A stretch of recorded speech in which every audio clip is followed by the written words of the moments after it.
First of all, the name. How did you decide to choose that particular demon? It's in the Bible. Abaddon is Apollyon from Hebrew. And when we were looking for different names, I think when Jeff picked his, it was a kind of an...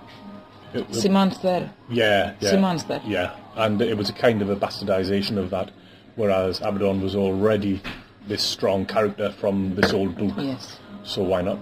Why not?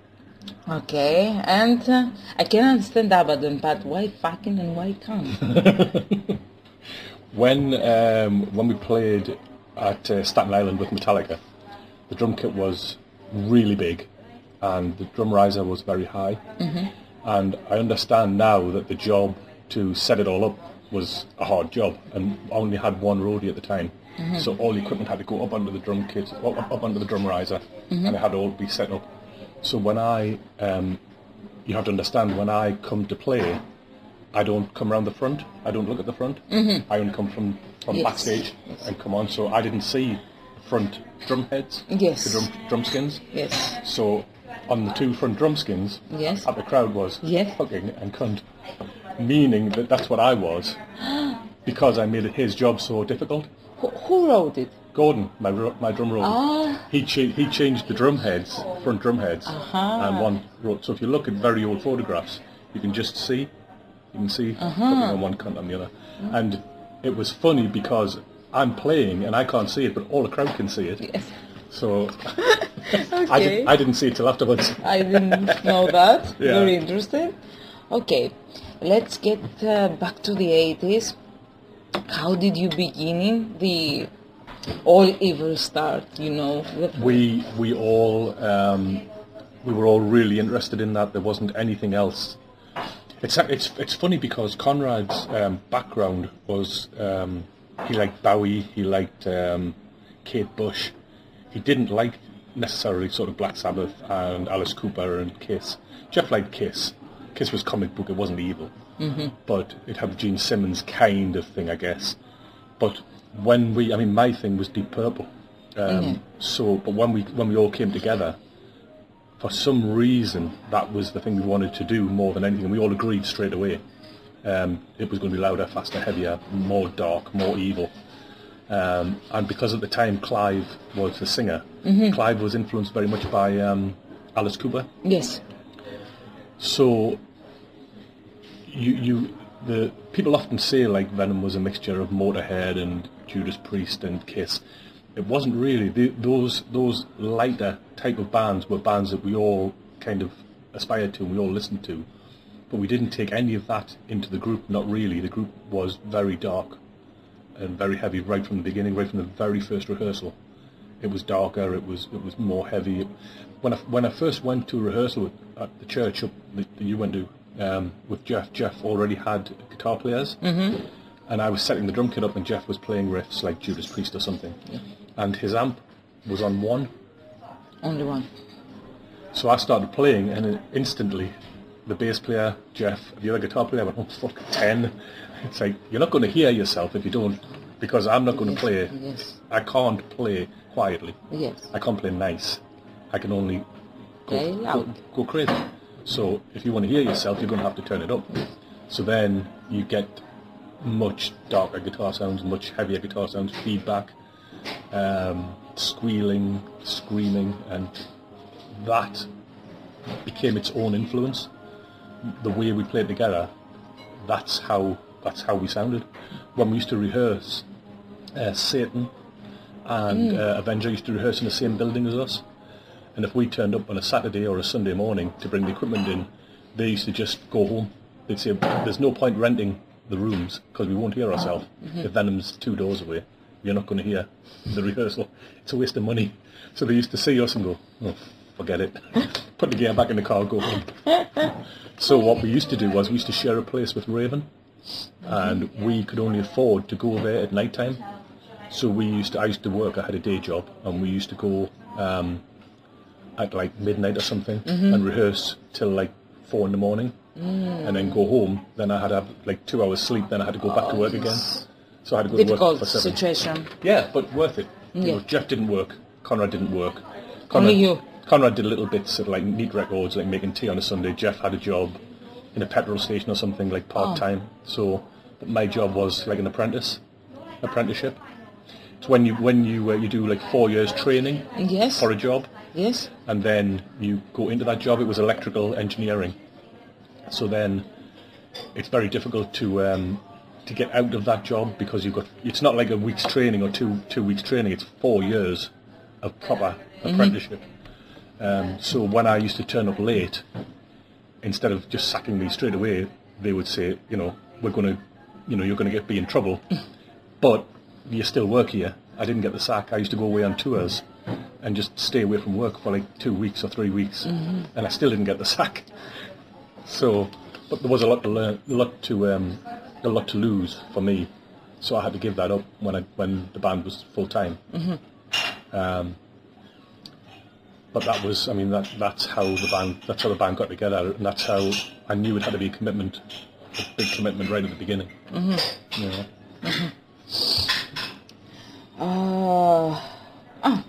How did you guys decide to choose the name Venom for the band? Who had the idea? It was at a rehearsal, and there was already 2 bands called Venom.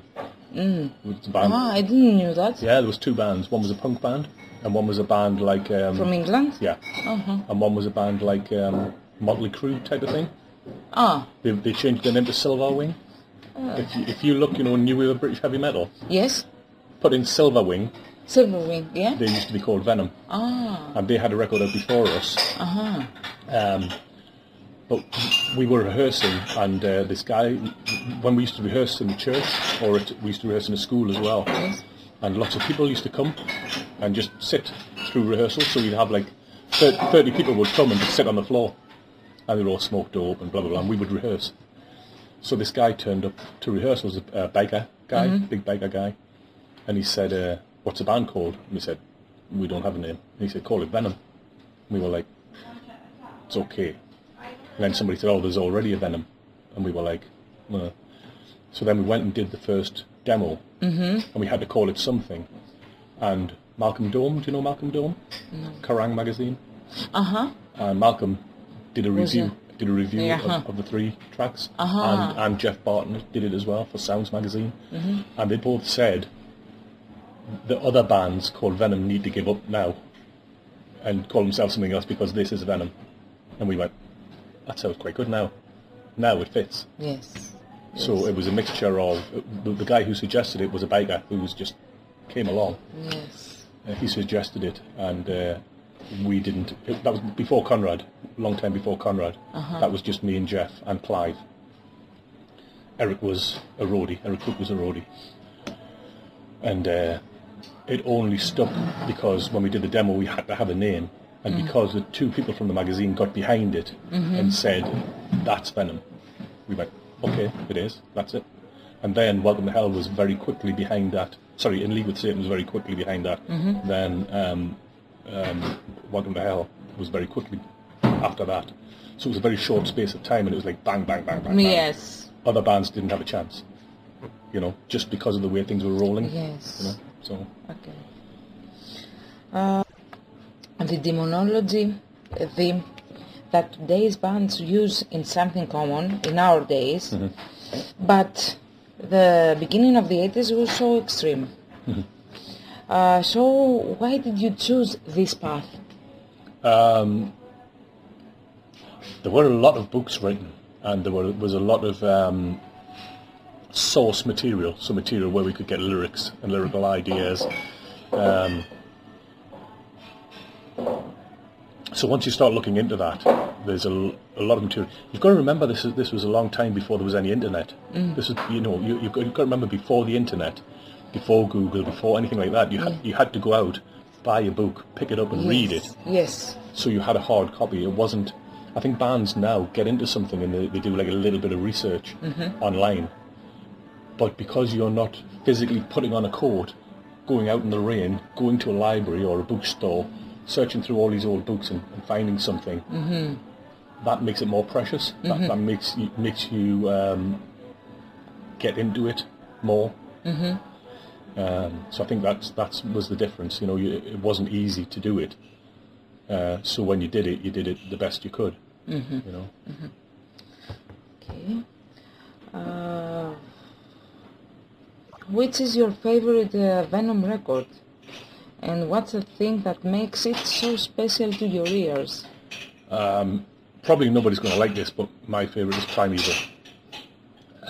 It's because the albums before that, I liked the way the band was together. I liked the songs, but I prefer the way we recorded Primeval. It was much more. It kind of production. But not just that. It wrote itself as a band because the studio was there. We could just go in whenever we wanted. So the songs developed in the studio much more. So I felt my input was much bigger.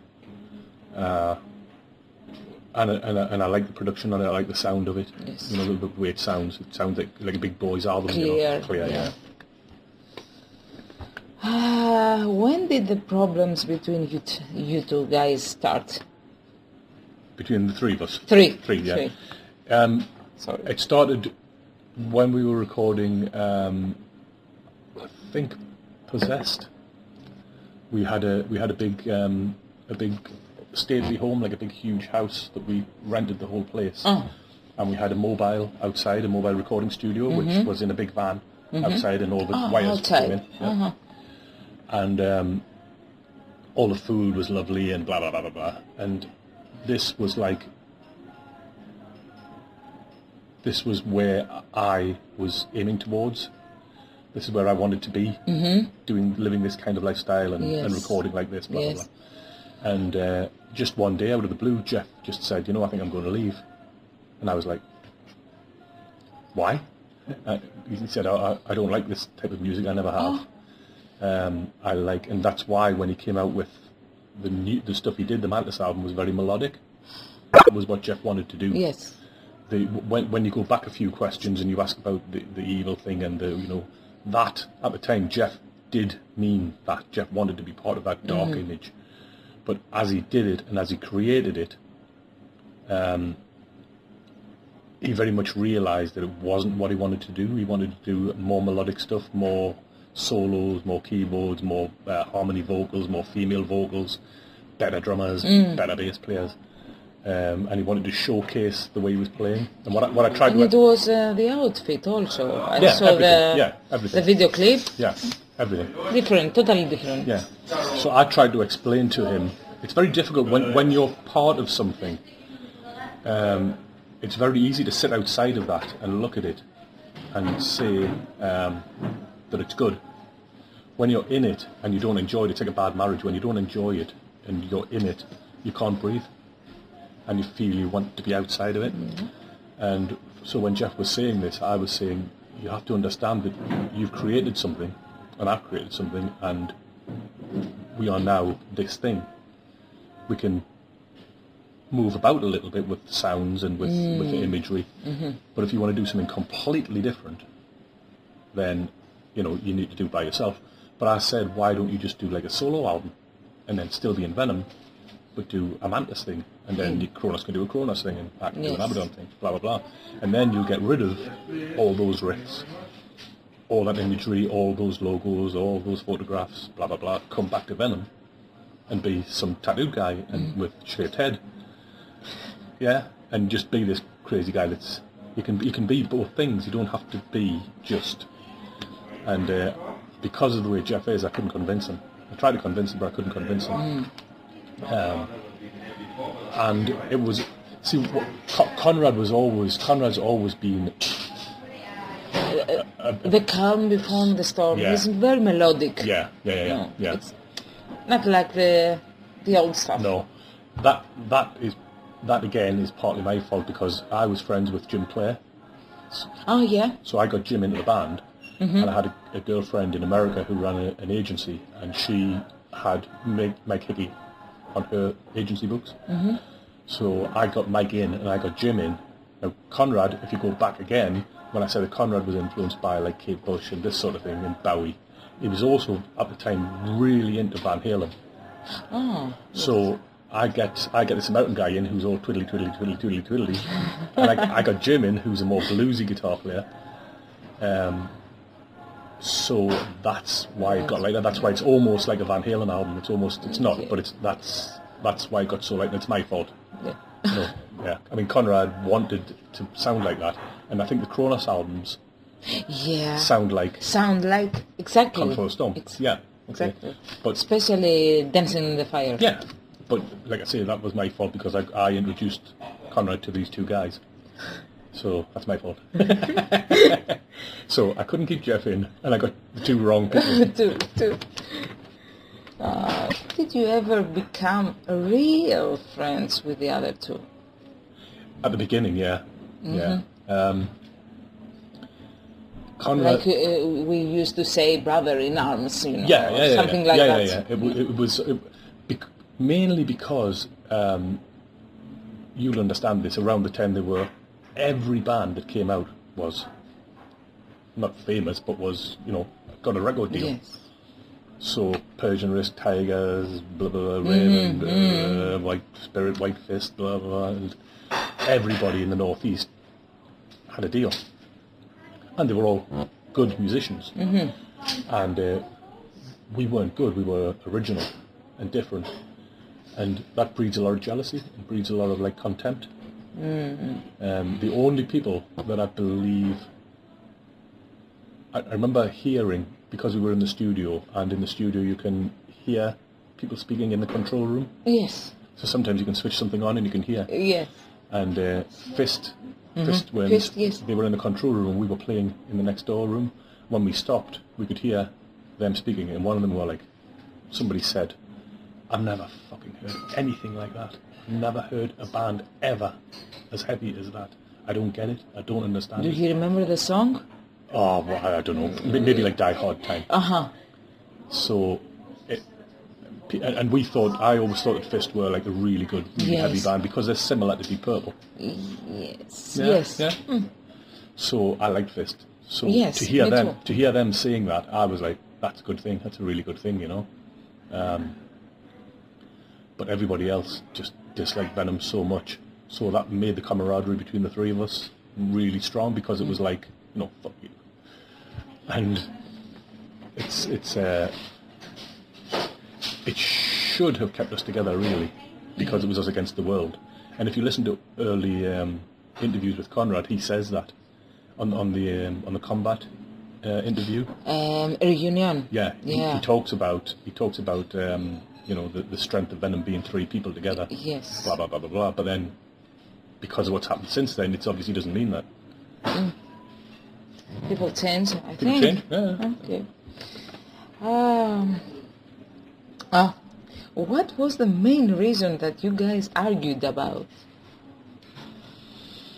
It wasn't music. It was with me. It was we sat down one day. We'd recorded the first side of At War with Satan, and we were recording the other songs for the B-side, for the second side. Yeah.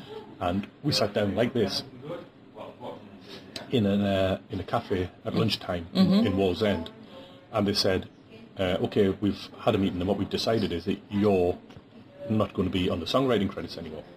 So everything was Lantern Brain. Then after that, after the first side, so all the singles, both albums, and the A side of A War with Satan is Lantern Brain. Yes. Everything after that is either Lant or Done. Yeah.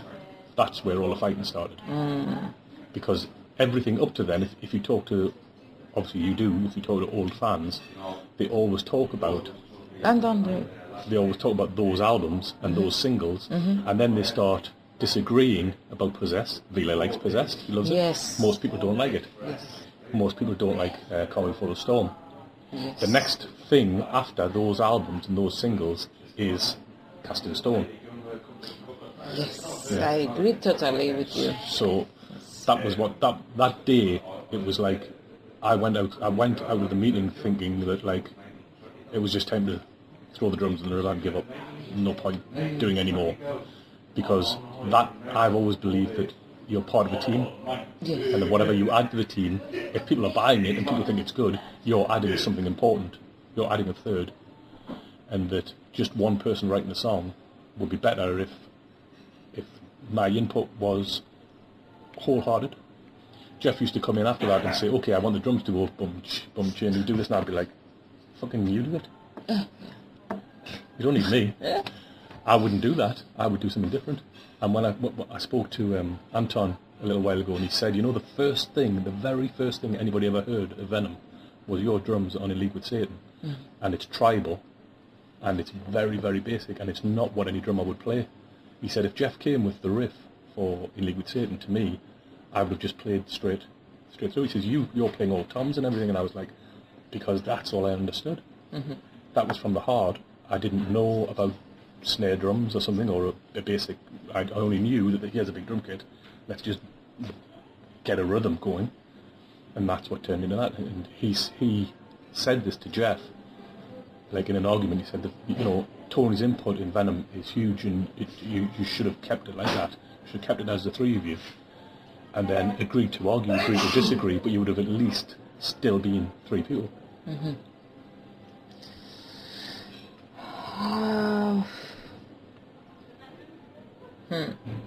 You were an original member of one of the most influential bands in the heavy metal history. You created a new kind of metal, okay, black metal. So, how much of a burden is that for you? It's not a burden. It's never a burden. It's the one thing that I'm most proud of. I'm proud of black metal. I'm proud of Vault to Hell. If anybody ever gives me a gold disc or a big award or something, I'd be proud of that. It'd be great. But I'm more proud when some drummer writes on Facebook that I was the reason they started playing. And many guys wrote that. Yeah, lots. Yeah, and whenever I click on their page and I see them playing, I switch it off straight away because they're too good. But that's what makes me most proud of anything in Venom, is being influential to people. Because when we started, we all had heroes like Richie Blackmore, who were like fantastic players, and Ian Pace, fantastic drummers, and these people you would aspire to them. You'd want to be thought of in the same way as them, but you could never play like them because they were original and because they were inspiring. I wanted to be like that, to be inspiring, not necessarily a great drummer, but to be an inspiring drummer, and to make other people think, that's not that hard. I'm pretty sure I could do that. It's it.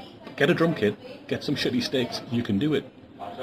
Get into a garage with your friends and make some music. You don't need a laptop and some, you don't need to be a DJ. Buy some gear, go out, get some friends, get some beers, write some music, have a laugh. Yes, I agree with you. Your favorite live Venom show? My favorite? Venom live. Yeah, Dynamo. Dynamo. Yeah, 100%. It was something that I was very much in control of, all the visuals, everything about it. And I had worked with the people from Dynamo for about 10 years, because we used to film all the other bands. We had a video unit, so we used to video all the bands. So I was always there, and the guys who ran the Dynamo show were old Venom fans, and they used to take the piss out of me all the time, and they used to say, like, I bet you want to get on that stage, and I was like, yes. So I was on the stage at 95, which was their 10-year anniversary, and I was on the stage on the Thursday. It started on the Friday, and I was on the stage on the Thursday setting up for the cameras, and Metal Mike, who used to write for Oddchock magazine, Mike came on the stage, and he said, and I was standing looking at something, but I was daydreaming, and he said, "You're thinking about playing, aren't you?" And I was like, "Yeah, probably."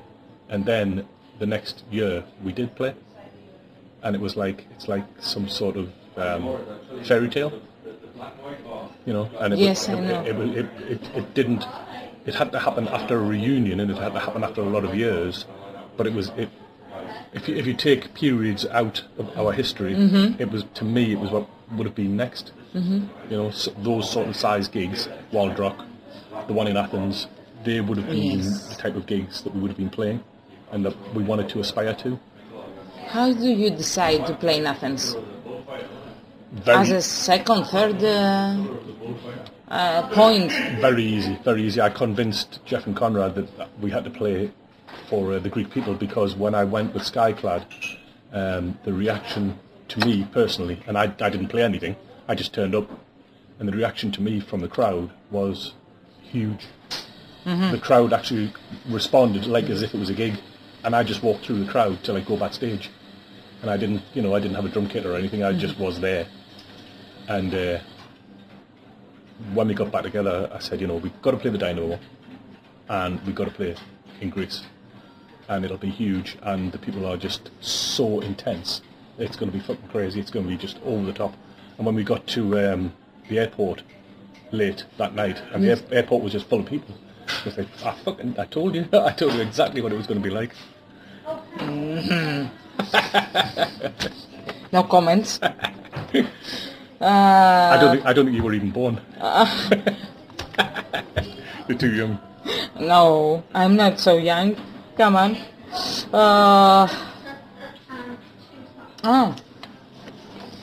I want to hear the most funny incident with Venom. So many. I think one of the funniest ones. One of the best. One of the best ones, and I'll tell you this because it was about. I remember this with microphones. Yeah, that was good. Yeah. But this one was great because it was a guy called Lug, and he was Conrad's bass roadie. I remember. And Lug died. Yes. A few years ago. Yes. And we were in Brazil, and Lug had a white T-shirt. It was very, very hot, and we were up in the hotel. All the kids were outside, thousands of kids outside, fantastic. We were up in the hotel and the windows were open, and everybody was playing music and singing Countess Bathory and shit. And Lug he was a big guy, and he was sitting like this, so he was bent over and he was rolling a joint. So he had it between his legs like this, and he was looking down. Yes. And Conrad was here and I was here, and we were smoking and drinking. And this thing, like a fly, a bug, was about this big, and it came in the window and it landed on his back. So we were all drunk.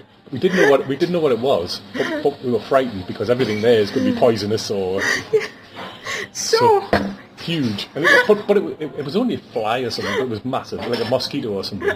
So it landed on his back. So he was like this with a white T-shirt on. It was on his back, and I said, fuck, Lug, this thing's on your back. Wait, don't move. And he was saying, shit, kill it. And Conrad was laughing. So I got, the telephone directory. Oh, yeah. Okay. Oh. Yeah. For Rio de Janeiro. Oh, yeah. Oh, shit. So Lug was like this. And he said, kill it. So I was like, and I went, BAM! Kaboom! Yeah, well, he pissed his pants. Oh. He thought it had bit him. Oh. Because I hit him so hard, he thought it had bit him. And it's like, he peed his pants. That's so funny. Oh.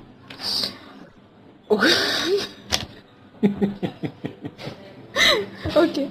What was the reason that you left the band after Casting Stone?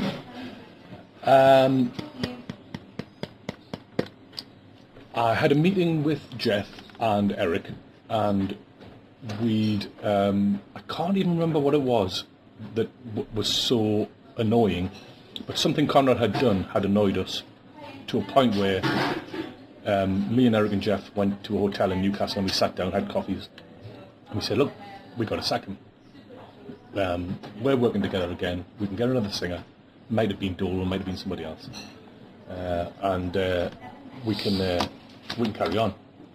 And Jeff agreed, and I said, okay, well, I'm going to send him a letter, and I'm going to send it like a registered post, so that it's like official. Yes. And so I sent this letter, and it was sacking Conrad. So the next thing I heard, so it was supposed to be me and Jeff were going to carry on. The next thing I heard was Jeff was in Germany with Conrad in Germany, recording. Yeah, recording what Resurrection. Yes. Without me, and I got this CD sent from the record company with Anton playing the drums, Jeff and Conrad, with Tony written on it saying learn that. So I just went, put it in the drawer and went, fuck off, I'm not doing it. Jeff made an agreement. Yeah, with the record company. And I was good friends with the record company at the time, with a guy called Rainer Hansel. And Rainer was a really nice guy. Was which company was? It was can't remember. SPV. SPV. Yeah, it was part of SPV. Yes. And I was really angry, and I've never spoke to Rainer again. I've stayed at Rainer's house, and I've been to his house lots of times, and we've had lots of discussions. But that was the end for me, because it was like, if we'd had the meeting and Jeff had said, I don't want to sack Conrad, and he'd convinced me why, then okay. But he agreed with me. And I said, well, okay, we've both got to sign this. And Jeff was like, yeah, but it's still kind of my friend. I don't want to sign this to sack him. I was like, okay, I'll sign it. I don't care. I'll sign it from me. So I sent a letter to Conrad. Conrad just ignored it. He must have contacted the record company. The record company just got on to Jeff, and Jeff just folded and went. So they sent me the album and said, just learn those songs. And I was like, nope, not a chance. Okay, which is your bitterness when you left the band? What was my... bitterness. My bitterness? I wasn't really bitter. I wasn't really... I had other things on my mind. I wasn't... I had the new studio at the time, and I was more interested in things. I was more interested in other bands, like management, publishing, that kind of thing. I was more interested in that. The studio was a big responsibility. I didn't have time for petty stupidity, so I didn't get involved in it. Okay.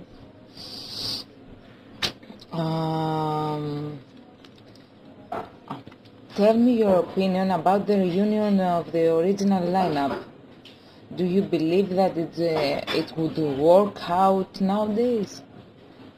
Do you believe that you can cooperate again with Crown? Yeah, I don't see why not. There will always be problems. There'll always be niggles, but yeah, I don't see why not. It's not. It was funny when Jeff did a thing on Blabbermouth and said never, never, never, never, never, never, never. Never, never say never. See. Yeah, and then the next thing he does is call me to go and do something else. So I don't know. I'll never say never. It's stupid to like just blow it out of the water because of some words or some bullshit. It's just words. Have you listened to the new Venom album? A little bit. Yeah. Just to see what your opinion? Like. It's not groundbreaking and it's not different, but I know that's kind of what Conrad's aiming at. He wants it to be, he wants to hark back to kind of 83, 84. So he wants it to sound like that. Mm-hmm. And I know he's angry. I've read interviews. He's angry that he can't get it to sound like that. You mean about At War and black metal? He wants it to sound like kind of black metal, and what the hell. He wants it to be very old sounding and very kind of... He wants to record those songs again and find... The way Iron Maiden have found like a niche. And every Iron Maiden song kind of sounds like an old Iron Maiden song. Yes. Yeah. He wants that. What do you think about the old band reunions? Do you believe that this will bring fresh metal to heavy metal industry, or is just a money thing? It's not a money thing anymore. It used to be about the money. I don't think there's enough money in it now in the business. It's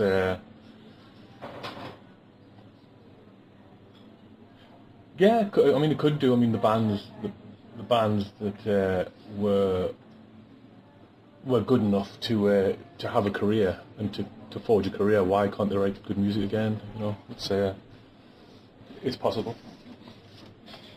Thank you. Have you ever practiced with black magic? Yeah, a little bit. It was. I always scared of these things. Really? Oh, yeah. Once I was practicing, it was more a case of, like I say, when you used to go out and buy books and get into things, it was always something that was interesting. It was always, because we used to rehearse sort of in the middle of the night and this kind of thing, there was never anybody else around, so it was always something that used to sort of mess about with, but it wasn't there's not enough in it to keep anybody interested for very long, I don't think. Because once I remember that I asked this question to Conrad and told, I don't need to practice, I'm an expert.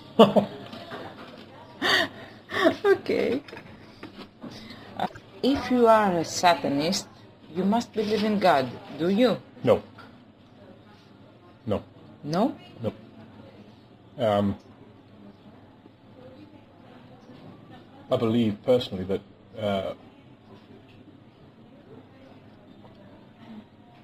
organised religion is responsible for a lot of problems in the world, a lot of wars and this kind of thing, and I think that if we all sort of put our hands up and admitted, if the people who are kind of atheists stood up and admitted that they didn't believe in God, then there wouldn't be the kind of tension that there is in the world over, something which science has proven doesn't exist.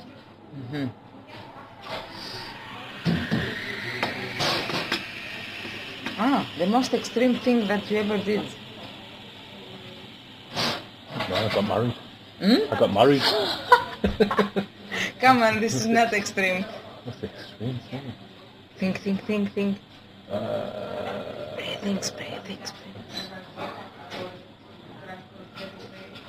Let me think about that one. Let me think about that one. Okay. Next question. Have you ever been married? Yep. Okay. Would you do this again? Yeah, why not? Yeah, I'm the right person. Yeah, why not? Would you like your son to be a musician as well? He is very good at what he does with sport, and that's a kind of, it's another form of kind of release. When I grew up, the Northeast was very heavily influenced by industry, coal mines, Yes. This kind of thing, and you went to work kind of where your dad used to work, and you just knuckled down, got a job, and got dirty and got on with it. And the only way out of that really was with sport or with music. So although things have changed a lot now, John's choice of sort of the sports stuff he does, he's moved abroad, and he's happily married, and they both moved abroad now. They live in Dubai, and he's set up a company over there, and it's doing quite well. So in a way, he's doing what I did, but just in a different way. If you would turn back time, would you follow the same path? Definitely. Yeah. There would be a few things I might do differently, but yeah. Yeah. Have you fulfilled the goals of your life? No. No? No, I don't think so.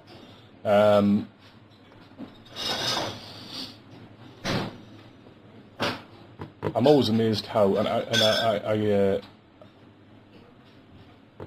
amazed how people now can, you don't have a job for life, so like young people sort of setting out in life can change, and they don't panic about that. They don't, they've got a job one day, they move out and get another job somewhere else the next day, and it's not a problem. It used to scare, used to scare people a lot, but kids now, just they get up, they go for it, and they just attack life. So you can't think you've done everything you're going to do because you don't know what's around the corner, you don't know what's next. And I think you have to be open to whatever may be there.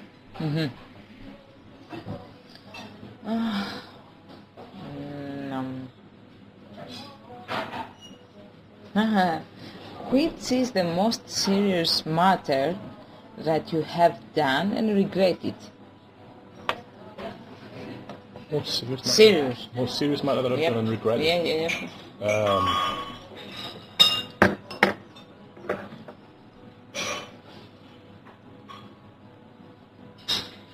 I regret when we went bankrupt at the studio. I regret letting that happen because it had, as I explained to you before, it had lots of knock-on effects in my life, and there was a period where things just kind of tumbled and went wrong over quite a short period, and it was really fixable. We could have fixed it, and I regret not paying more attention at the time to fix it before it was properly broke, because I lost the place I lived, and then I lost my other house, then I got divorced, then I lost my friendship, and then you get hanged. Come on. Partnership with with a guy that I was friends with for a long time. So a lot of things went wrong at the same time, and I could have put it right if I tried harder.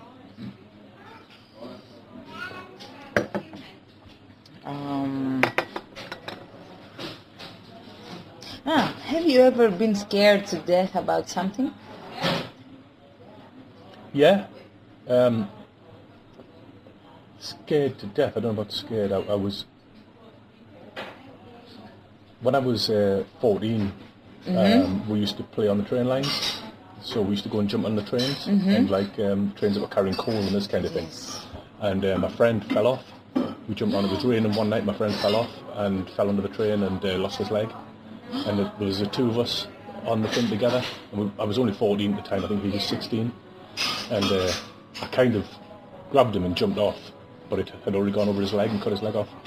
And I remember that night, I wasn't scared, but I kind of really hoped that they would just stitch it back on again and it would be okay. And when I went to see him the next day and it was gone, it was like that was a real shock, it was like kind of a... And like the newspapers, the guys from the newspapers were at the door, and people from the news were at the door, and all this sort of shit. So it was like, when you're only that age, it was a bit of a... But it's what everybody used to do. It's how we used to do. Did you ever play after this? No. Come on. Have you ever... which is the book that you are reading now? At the moment, it's Weave World by Clive Barker again. Clive Barker. Yeah, I keep going back to it. It's a great book. I don't know how many times I've read it. I prefer Edgar Allan Poe. Yeah. Weave World's just... Clive Barker is too American for me. Yeah, well, Weave World was when he was in Liverpool, when he still lived in Liverpool, before he'd gone to America, before Hellraiser or any of that sort of thing. Yes. It's a really... I'll bring you a copy. It's a really good book. Really nice book. Okay. Very old school.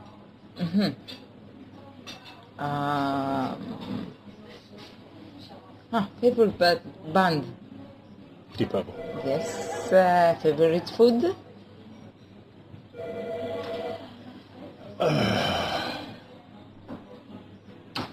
Lamb. Yeah, like a stew or casserole or something like this. Okay. Yeah. Only because it's winter.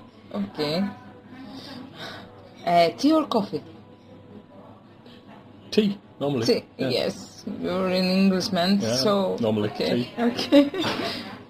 Books or movies? Books. Dreamer or realist? Dreamer. Cats or dogs? Oh. Dogs, I think. But I've got an attachment with an old cat at the moment, so I don't want to let her down. But probably dogs, yeah. Lord or Game of Thrones? Lord of the Rings, every time. Summer or winter? Summer. Okay. I think. After leaving the band, you made a solo project after the name Abaddon. The sound was very different than that we used to hear. Yeah. Industrial for my ears. Okay. Is this the sound that you always wanted to follow? This was a sound I wanted to introduce into Venom. I wanted to get more industrial noises in, clanking rhythms, this kind of thing. Calm Before the Storm. Calm is very melodic. Yeah, but originally when we sat down and put it together, there was a kind of a. Do you know what bellows are? For making a fire big. Okay, now. So there was that kind of sound was part of the drum sound, and there was some pipes, like metal pipes, like tubes, for the factory, in a factory. Links, the studio, used to be on top of a factory. Yes. So we used to go down quite often with a little machine and record all the machinery in there, and it makes a rhythm. All the machinery makes a rhythm. If it's something with a cutting and a piece of steel, and it's it makes a rhythm. Yes. So and it's very metallic and very clanky and very hard. So I wanted to make that a rhythm that we would then write a song to. The other members? The other members, I think maybe Cronus would have gone for it, but Jeff wanted to be keyboards, melodies, blah, blah, blah, blah. I wanted to be clang, clang, clang, clang, clang. Jeff is like, I don't want to do that. Okay. So if I had my way, Venom from Calm Before the Storm would have been like that. Venom afterwards would have been very much like this. That's why the two songs on Castle Storm. Yeah, I like that. Chaos and Beneath are your two bands that you created. Why this project didn't work out? I don't know, because there were a lot of different members that came and went. And it was a period in my life where I wasn't really bothered about music. I wasn't on Facebook. I wasn't talking to anybody. I didn't care about Venom. I didn't care about anything. I didn't want to put records out. I was in a relationship where I was very happy, and it was. You were in there. Yeah, and it's because other people, not in music, and other people wanted to do it. Other band members wanted to do it. So that kind of sucked me back in again, and I was like, okay, we're going to do it, let's do it. One of the guys who is in Evil Blood, Dennis, used to travel every Sunday. He travelled from Scotland down to Newcastle to rehearse with me, and then drive back again. Dennis and Paul, the bass player and the guitarist. Paul is the new member. No, Paul's very old member with the plays a bass. Yes. Now plays in Abaddon. No, different Paul. Paul. Sorry. Paul who is in Paul in Evil Blood. Yes. Okay. So these two guys used to come from Scotland every Sunday and rehearse for like 3 hours, then drive back again. And I thought, if they're that committed to Beneath and Chaos, if they're that committed, then I've got to do it. You know, it was their commitment that kept me wanting to do it. So I think if somebody else is really committed to something, and they get in touch with you, and he got in touch with me through Anthony Lancaster. Anthony said, I've got this guy's phone number and he wants to ring you. Can I give him your number? And I was like, what's he about? He said, he's a Croatian guy and he's mad on Venom. He wants to come and have a jam and just play some guitar with you and play some Venom songs. I'm like, oh, okay, can't harm anything. And it just went on and on and on for about 2 years. So it was other people that were more into it than I was. I did it because they were so committed.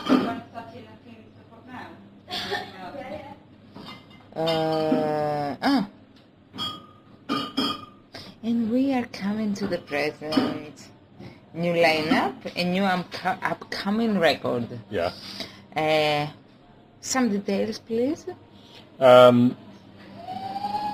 Yeah. Again, it's going to be very rhythmic. It's going to be very, very hard. People like to put things in little holes, and they say it's black metal, it's death metal. Yes, I know. So people will say that this thing is industrial. It's industrial in that there will be samples, but it's like Roll Sector Records. Yeah. Industrial. Yeah. Okay. But it's. I don't think it's industrial. I think it's got an industrial background to it because that's me. I grew up in industry. I grew up in an industrial area. Yes. I mean, this picture behind you is of not far away from here, and that's on the fish quay, and that's just the fishing part of what this area was like. The coal mines were the same, the factories and the industries were the same. It's a very dark area, the northeast of England, and that's why the music comes out of the northeast sounding the way it does. It's very hard life, and I grew up with my mum and dad growing up around that, and I grew up putting my feet into that because I did 4 years of training, and I was lucky enough to get out of it. So it's always going to be something that's in me, and as a drummer as well. I mean, look, there are live. It's going to be live drums. It's going to be live guitars. It's going to be live vocals. There may be some keyboards, as in rhythms. There won't be, keyboard lines. It's not going to be like Boston or something. But it's still going to be heavy. Okay.